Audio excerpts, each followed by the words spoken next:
ఆంధ్రప్రదేశ్లో మళ్ళీ అదానీ వ్యవహార ప్రకంపనలు తప్పవా? ఈ అంశంపై ఏపీసీసీ చీఫ్ షర్మిల న్యాయ పోరాటం చేయబోతున్నారా? జగన్నే టార్గెట్గా పావులు కదుపుతున్నారా? షర్మిల సడన్గా రూట్ మార్చడానికి గల కారణాలేంటి? ఇక వైసీపీ అధినేత జగన్కు చిక్కులు తప్పవా? ఆస్తి వివాదం కాస్త గాలివాన్లా మారుతోందా? ఆ ఉద్దేశంతోనే అన్నను చెల్లెలు టార్గెట్ చేశారా?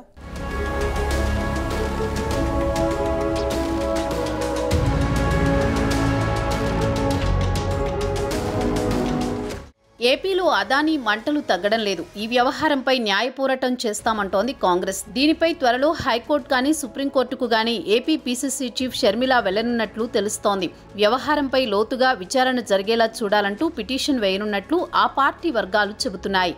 ఇందుకు కార్యాచరణ సిద్ధమవుతున్నట్లు ప్రచారం జరుగుతోంది. అదానీ ఒప్పందాలపై విచారణ జరిపించాలని మొదటి నుంచి ఏపీ కాంగ్రెస్ పోరాడుతోంది.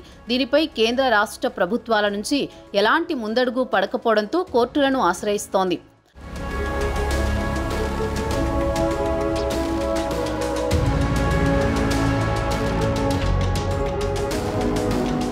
అమెరికా వేదికగా అదానీ ముడుపుల వ్యవహారం వెలుగు చూసింది. ఆ సంస్థల అధినేత గౌతమ్ అదానీ, ఆయన కంపెనీ సహచరులపై అక్కడ కేసు నమోదైంది.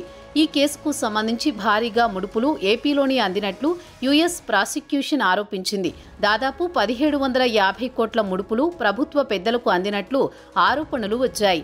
అప్పటి సీఎం జగన్ ప్రోద్బలంతోనే అదానీ సంస్థకు లబ్ధి చేకూరేలా ఒప్పందం జరిగిందన్న టాక్ వినిపిస్తోంది. ఆ ఒప్పందాలను రద్దు చేసి విచారణ జరిపించాలని వివిధ ప్రజా సంఘాల నుంచి డిమాండ్లు భగ్గుమన్నాయి. ఈ క్రమంలోనే ఈ వ్యవహారాన్ని కాంగ్రెస్ క్యాష్ చేసుకుంటోంది.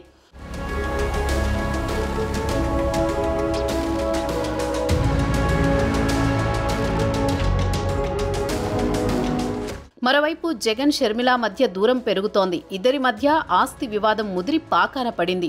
ఇచ్చిన ఆస్తిని వెనక్కివ్వాలంటూ కోర్టుకు వెళ్లారు జగన్. దీనిపై సుదీర్ఘ లేఖను సైతం షర్మిలకు పంపారు. ఆ లేఖ బహిర్గతం కావడంతో వైఎస్ఆర్ కుటుంబ ఆస్తి తగాదా వెలుగు చూసింది. ఆ తర్వాత జగన్ షర్మిల మధ్య మాటల యుద్ధం సైతం తారాస్థాయికి చేరింది. వైసీపీ నేతలు సైతం జోక్యం చేసుకుని వివరణ ఇచ్చారు. వివాదం కాస్త ముదరడంతో విజయమ్మ రంగంలోకి దిగారు. ఇద్దరు బిడ్డలకు సమానంగా ఆస్తులు ఉండాలని స్పష్టం చేశారు. దీంతో ఆ వివాదం కాస్త చల్లబడింది.